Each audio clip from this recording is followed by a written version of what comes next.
Vivemos em um mundo onde a onda de terror e desastres tentam roubar a nossa paz, onde o mal sempre está tentando prevalecer. Mas vemos pela palavra de Deus desde o Antigo Testamento que o cuidado de Deus para com aqueles que o temem e o buscam é muito real e permanente. Fique atento a mais um programa Encontro com a Palavra. Aqui apresentamos a palavra de Deus como resposta a todas as mais difíceis questões da vida. Agora com você, Pastor Edson Bruno. Olá, seja muito bem-vindo a mais um programa Encontro com a Palavra. Aqui nós estudamos a Bíblia Sagrada. Agora estamos analisando versículo por versículo 1 Coríntios. Estamos felizes com a sua presença no programa de hoje. Preste atenção no que eu vou ler. Não estou tentando envergonhá-los ao escrever essas coisas, mas procuro adverti-los como a meus filhos amados. Embora possam ter 10.000 tutores em Cristo, vocês não têm muitos pais, pois em Cristo Jesus eu mesmo os gerei por meio do Evangelho. Portanto, suplico-lhes que sejam meus imitadores.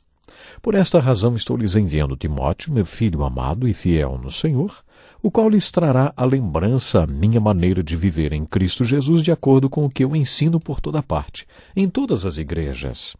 Alguns de vocês se tornaram arrogantes, como se eu não fosse mais visitá-los. Mas irei muito em breve, se o Senhor permitir.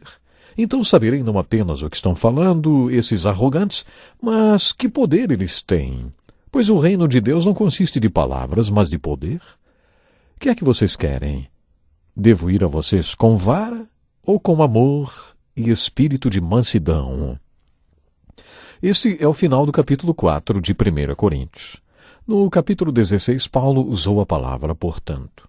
Esta palavra aparecia em suas cartas sempre que ele queria concluir um assunto. Por isso, quando você ver esta palavra, procure saber por que ela está lá. Mas qual era a sua conclusão, hein? Suplico-lhes que sejam meus imitadores. Nos versículos anteriores do capítulo 4, Paulo deixou bem claro porque não queria que eles fossem seus imitadores. Mas depois ele falou sobre ele e os outros apóstolos serem considerados loucos, fracos e desprezados pelo mundo. Ele disse que eles eram o lixo do mundo e por causa de Cristo não tinham o que comer, nem o que vestir, não tinham onde morar e que trabalhavam arduamente. Eles respondiam à perseguição abençoando, como Jesus havia ensinado no Sermão da Montanha. Nesse contexto, Paulo falou que eles deveriam ser seus seguidores. Dizem que para comunicarmos uma boa ideia, temos que dar uma boa embalagem para essa ideia. Quer dizer, coloque alguém que inspire confiança para anunciar a ideia e todos vão aceitá-la. Esta era mais ou menos a ideia de Paulo no final do capítulo 4. Ele estava falando sobre os seus valores e estilo de vida como apóstolo e seguidor de Jesus Cristo. Tudo o que ele falou foi sobre ser seguidor de Cristo e como seguidor de Cristo ele disse: sejam meus imitadores como eu sou de Cristo. É interessante que no versículo 17 Paulo disse: por esta razão estou lhes enviando Timóteo, meu filho amado e fiel no Senhor, o qual lhes trará à lembrança a minha maneira de viver em Cristo Jesus.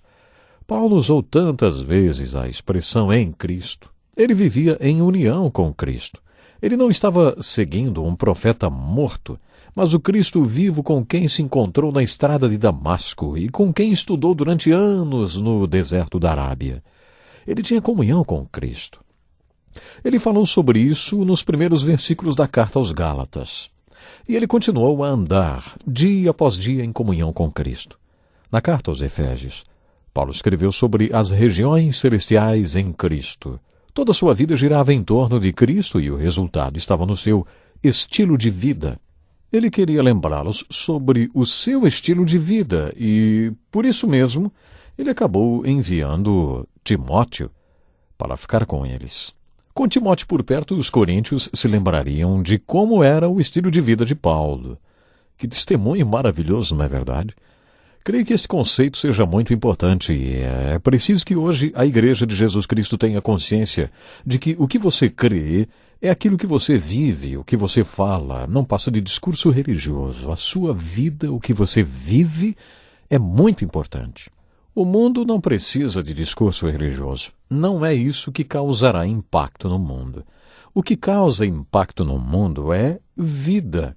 As pessoas são impactadas ao verem uma vida que anda em união com Cristo. Por isso, Paulo diz que mandaria Timóteo para ficar com eles. Ele mostraria o que é andar em união com Cristo. A seguir, Paulo falou assim: irei muito em breve, se o Senhor permitir. Para Paulo, era o Senhor quem determinava se ele estaria em Corinto, Filipos ou Éfeso. Por isso ele disse: se o Senhor permitir, vou visitar vocês. Paulo então falou: saberei não apenas o que estão falando esses arrogantes, mas que poder eles têm, pois o reino de Deus não consiste de palavras, mas de poder.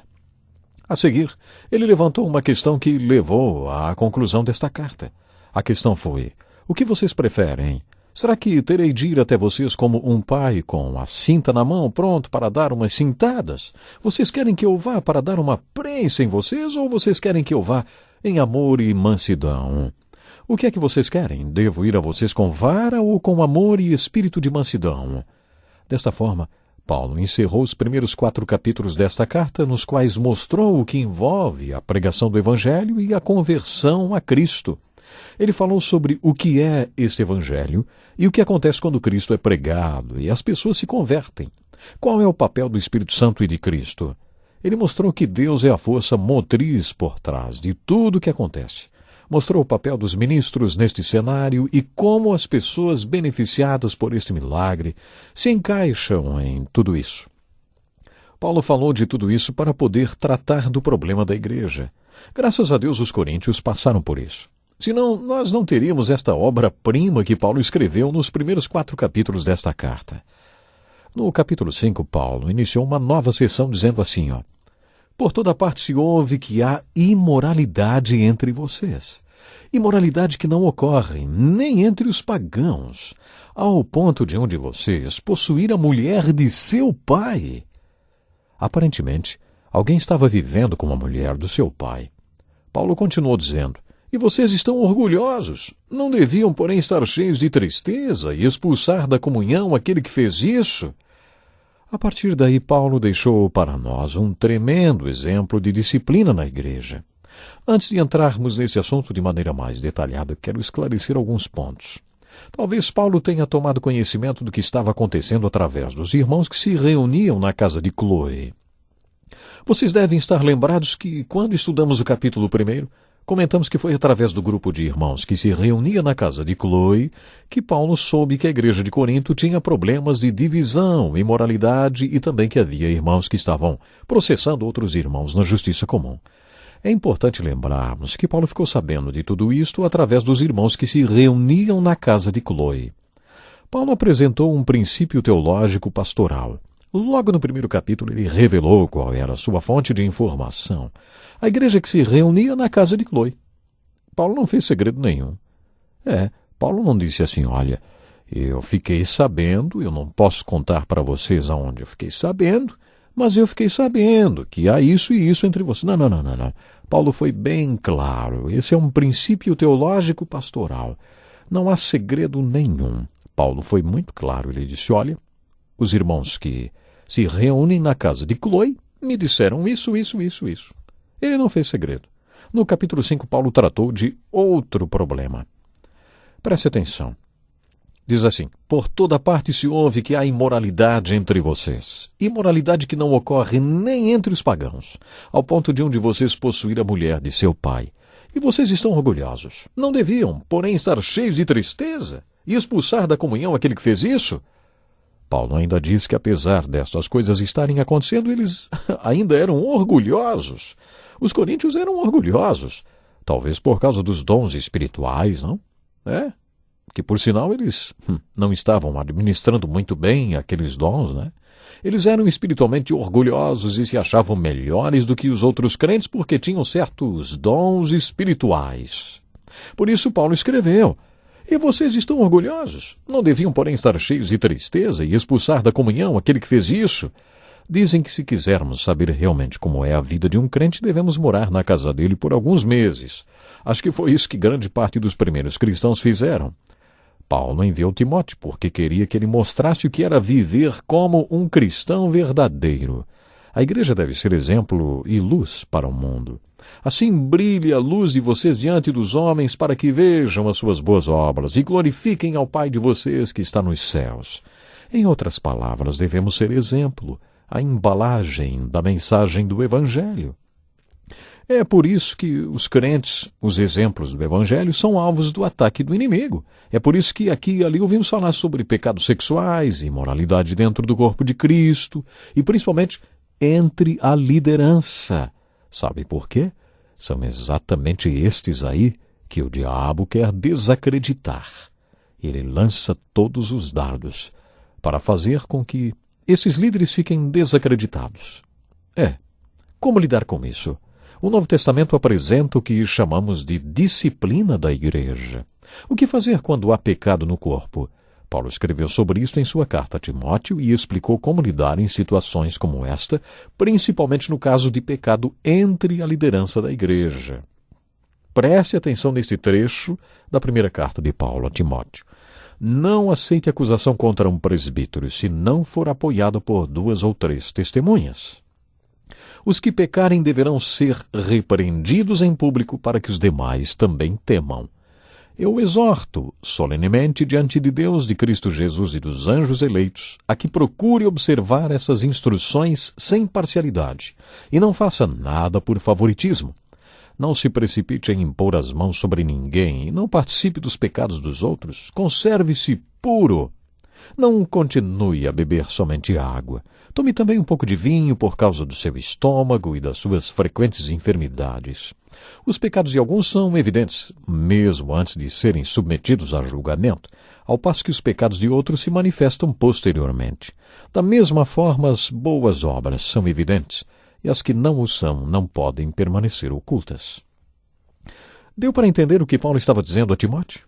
A igreja deve ser disciplinada, principalmente a liderança, que deve ser exemplo na igreja. Isso não quer dizer que, se o líder estiver em pecado, vai perder a salvação ou deva ser excomungado da igreja. Existem certos princípios que devem ser seguidos quando o assunto é disciplina na igreja. O único caso de pecado que deve ser tratado com expulsão da igreja é o pecado não confessado, a prática contínua do pecado. O homem que ocupa uma posição de liderança na igreja e também mantém uma relação, por exemplo, extraconjugal, ele deve ser confrontado. Mas o objetivo desta confrontação é que a pessoa confesse, arrependa-se do pecado e pare de praticá-lo. As boas novas do Evangelho são que, nesse caso, existe perdão, existe restauração e reabilitação espiritual. Há possibilidade de restauração. Essa é a boa notícia. Mas nós vamos continuar no próximo programa. Até lá, Deus lhe abençoe. Que lição importantíssima. Obrigado, pastor Edson Bruno. Prezado ouvinte, coloque em prática o que você ouviu aqui. Sem dúvida, sua vida será grandemente abençoada. Este é um estudo escrito pelo Dr. Dick Woodward, na voz do pastor Edson Bruno. Escreva-nos e solicite o material. Nosso endereço é Encontro com a Palavra, Caixa Postal 2011, CEP